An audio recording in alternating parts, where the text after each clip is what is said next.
90 semmoinen kultaluku monelle oli sen takia niin kultaista Suomelle, että silloin ei kilpailtu juurikaan, koska 2 miljardia ihmistä about oli köyhyyden vankilassa ja semmoinen miljardi ihmistä kommunismin vankilassa ja sitten 2 miljardia ihmistä, jotka ei osannut lukea. Tänään nämä kaikki vankilat on purettu, 6 miljardia, 5 miljardia ihmistä kisaa, ne osaa lukea, tässä on verkko, globalisaatio. Tämä kaikki on tehnyt maailmasta kaoottisen, monimutkaisessa maailmassa lahjakkaimmankaan ihmisen aivot ei kykene enää jäsentää maailmaa tavalla, että siinä pärjäisi. Sen takia pitää olla porukoita, jossa ihmiset siinä vuorovaikutuksessa luo tilannekuvaa, reagoi siihen ja synnyttää luovuutta. Ja voisi sanoa, että tänä aikana kaikki arvokas syntyy vuorovaikutuksessa ja tämä on muuttunut jossain tuolla about vuonna 2000. Ja tämä selittää, minkä takia me tarvitaan niin erilaista työelämää kuin mitä meillä aikaisemmin on ollut ja joka on toiminut ihan hyvin. Vuorovaikutus perustuu siihen, että ihmiset on erilaisia luonteeltaan. Toiset tykkää isoista asioista, toiset pienistä, jotkut on ekstrovertteja, toiset introvertteja ja niin edelleen. Nyt tämä vuorovaikutus on juuri sen takia niin arvokasta, että se ihminen, joka on tyystin erilainen kuin sinä ja hahmottaa tätä maailmaa eri lailla kuin sinä, niin sen oman valuvikaisen maailmankuvansa törmäyttää mun valuvikaiseen maailmankuvaan. Ja yhdessä se on about vähän oikeampi kuin kumpikaan meistä. Mutta tunnepohjaisesti ihmiset, jotka on meistä hyvin erilaisia, on ihan helvetin ärsyttäviä. Jos me hiffataan, että se ärsyttävin tyyppi on todennäköisesti ärsyttävä sen takia, että se on erilainen ja sitä kautta kaikkein arvokkaan mahdollinen työpari, niin suksi alkaa luistaa. Ihan pienestä vauvasta asti ihmiset on tosi lahjakkaita lukemaan vanhempiensa ilmeitä, koska ne on riippuvaisia niistä vanhemmistaan. Ja tämä tulee myöhemminkin elämässä esiin. Jos katsoo televisiokuvaa, niin muutamassa sekunnissa yleensä ihmiset tunnistaa, valehteleeko joku, onko se luotettava vai ei. Varmaan Nixon, John F. Kennedy vaaliväittely, paras esimerkki, kun Nixon päätti mennä ilman meikkiä televisioväittely aikoinaan, niin suunnilleen minuutti, niin se oli hävinnyt ne vaalit.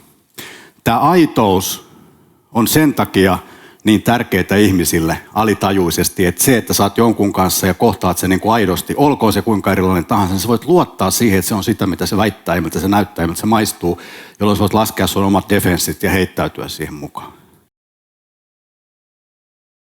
Tämmöinen kaoottinen maailma, jossa vuorovaikutuksella pitäisi synnyttää jotain uutta ja pärjätä, niin se ei onnistu ilman kasvua. Tällaista alkiolaista Carol Dweck-tyyppistä kasvua, jossa meistä tulee päivä päivältä parempia. Ja siinä mielessä hauskaa, että tämä kasvu vaatii vastoinkäymisiä. Et voi sanoa, että tulevaisuuden maailmassa mitä enemmän potkuja, konkursseja ja avioeroja on takana, niin sitä lujempaa todennäköisesti olette kulkemassa kohti sitä maalia. Edellyttää, että sillä elämällä on joku tarkoitus. Ja nyt mä en tarkoita, että sen pitää olla kovin suureellista. Se voi olla jollekin 42 tai jotain muuta. Mutta se on syytä valita ja miettiä, koska se on niin kuin se maali, joka tuo sen punaisen langan, jota seurata, että tietää, että huomenna on jotain enemmän kuin eilen. Ja mikä parasta, sen elämän tarkoituksen voi vaihtaa vaikka päivittäin. Olennaista on vaan, että se on. Reilu 100 vuotta sitten Taylori pisti työelämän uusiksi sillä lailla, että se otti sen työn, pisti sen pieniin paloihin, standardoi ne palat ja loi tehokkuutta, jota ei ollut ennen nähty, kun tämä yhdistettiin liukuhihnoihin. Eli otetaan työ, pilkotaan se pikku palo, standardoidaan jokainen pala niin, että kuka tahansa voi tehdä melkein mitä tahansa, työntekijät on helppo korvata ja tuottavuus nousi 10-kertaiseksi aikaisempaan verrattuna. Hieno juttu, paitsi että se teki tästä työelämästä täysin perversin tällaiseen monimutkaiseen maailmaan. Tämä taylorismi, työn pilkkominen, aikaansitominen toimi tosi hyvin siinä yksinkertaisessa maailmassa being 1990 siitä taaksepäin. Mutta tässä maailmassa työn sitominen aikaan on täysin järjetöntä. Tuossa joku aika sitten oli mielenkiintoinen kokemus Helsingin parhaan yökerhon ravintola Teatterin VIPin siinä ovella, kun kuulin, kun joku tyyppi halusi sinne sisään ja tarjosi 1 000 euroa. Ja ystävällisesti sanoi se Mimmi, että ei kiitos, Tänne ei rahalla pääse. Ja silloin pysähdyin miettimään, itse asiassa raha on menettämässä merkityksensä aika monessa. Me tiedetään, että työelämässä rahalla palkkana on merkitystä ainoastaan niin kauan, kunnes se ei ole enää ongelma. Silloin kun palkka on niin paljon, että sinun ei tarvitse käydä 5 kertaa kuukaudessa katsomassa netistä paljonko sun tilillä on rahaa, niin sen jälkeen sen rahan lisääminen palkkana ei lisää enää motivaatiota. Saattaa jopa heikentää sitä. Rahaa ei auta sinne teatterin vippiin. Tärkein päätös ihmisessä parisuhde. Kuinka moni teistä on valinnut puolisonsa rahan takia? Jufo, 1. Tämä tulee pahenemaan. Nimittäin raha on ollut väline saada asioita aikaan. Nyt tulevaisuudessa se väline onkin verkostot. 10 vuotta sitten Euroopassa naureskeltiin rajusti amerikkalaisille idioottimaisille firmoille, jotka juoksi jonkun hemmetin vaikuttavuuden perässä ilman ansaintalogiikkaa. Ja täällä moni vuorineuvos pyöritteli päätään, että voi herra jumala noita tyhmiä amerikkalaisia. Ja nyt 10 vuotta myöhemmin me ihmetellään, että mitä helvettiä. Kaikki nämä alustat on amerikkalaisia. Mikä tahansa ohjelmistoteollisuuden tai tämä uuden maailman ilmiö, niin aina siellä on joku amerikkalainen ykkösenä. Okei, joku Spotify ja Sappi vähän pyristelee mukana. Miten tämä on mahdollista? Sen takia, että ne lähti etsiä sitä vaikuttavuutta. Ei sitä ansaintalogiikkaa. Työelämässä kaikki tietää jo, että rahalla ei saa motivoituneita työntekijöitä, mutta mun mielestä on hyvä nähdä se seuraava askel, joka on se, että nämä verkostot on huomattavasti tärkeämpiä keinoja saada maailmaa muutetuksi mieleisekseen kuin raha ikinä. Tämä on sellainen hauska juttu. Tulee mieleen tarina Yhdysvalloista, jossa nuori pari vietti ensimmäistä kiitospäiväänsä. Thanksgiving, pistetään kalkkuna. Laitettiin uuniin, se Mimmi leikkasi siitä takapuolesta ison palan pois. Kundi ihmetteli, miksi? Mimmi sanoi, terveyssyyt ei tiedä tarkemmin. Ne soitti tämän Mimmin äidille ja sanoi, että kyllä pitää leikata iso. Mutta se ei oikein tiedä miksi, mutta jotenkin se liittyy johonkin terveellisyyteen. Olisiko salmonellaa? Tämä ei riittänyt kundille. Ne soitti isoäidille, joka sanoi, että kyllä, joka ikinen Thanksgiving me leikattiin kalkkunasta iso pala pois, koska meillä oli niin pieni uuni. Ihmisen aivot on rakennettu sillä lailla, että tämä tietoinen mieli, joka ihmettelee, että mitä toikin tuossa nyt höpisee, 400 bittiä sekunnissa Lauri Järvilehdon mukaan.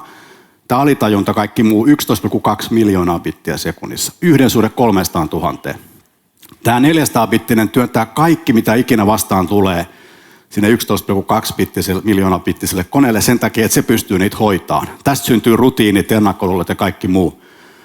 Ja tämän takia se kalkkuna on menettänyt takapuolestaan ison osan sukupolvesta toiseen, koska sen jälkeen kun siitä on tullut rutiini, niin kukaan ei enää mieti miksi. Mä oon yrittänyt kysellä, kukaan ei muista, miksi työ sidottiin paikkaan. Miksi niin kuin töihin pitää mennä? Eihän luolamiehet, että nyt mä lähden töihin ja nyt mä oon töissä ja nyt mä tuun takaisin tänne mun luolaan. Jossain vaiheessa vaan joku sai semmoisen idean, että työ on semmoinen paikka, minne pitää mennä. Ja hauskasti evoluutio johti siihen, että nyt siellä on joku tyyppi, joka niin kuin vahtaa, että tuleeko nämä kaikki nyt just silloin, kun pitää tulla. Se, mitä kerroin äsken aivoista ja niiden rakenteesta, siis se, että on tämä 400-bittinen ja 11,2 miljoonaa bittinen, tämä epäsuhta, se on se syy, minkä takia rutiinit syö kaiken mahdollisen aamiaiseksi. Jos joku juttu on muodostunut rutiiniksi, niin siinä on niin kuin turha mussuttaa sen 400-bittisen koneen kielellä, eli tämmöisellä fiksulla perustelulla, koska se ei mene niin kuin läpi. Sen pitää iskeä sinne tunnetasolle. 2 esimerkkiä. Mun hyvä ystävä on syöpälääkäri, ja mä kysyn siltä, että onko sulle koskaan käynyt niin, että joku sun potilaista tulee, se kerroit, että sulla on syöpä, ja sitten seuraavana päivänä se soittaa, että sori, mä unohdin, mikä mulla olikaan. Ei ole käynyt. Samaan aikaan konsultit kertoo, että yrityksen strategia pitää toistaa 50 kertaa, että se menee. John F. Kennedy sanoi hienosti 60-luvulla alussa. Me viemme ihmisen kuuhun ja tuomme takaisin tämän vuosikymmenen loppuun mennessä. Neuvostoliitto vastasi, nekin sanoi, että ne vie kuuhun, mutta ne ei puhunut mitään takaisin tuomisesta.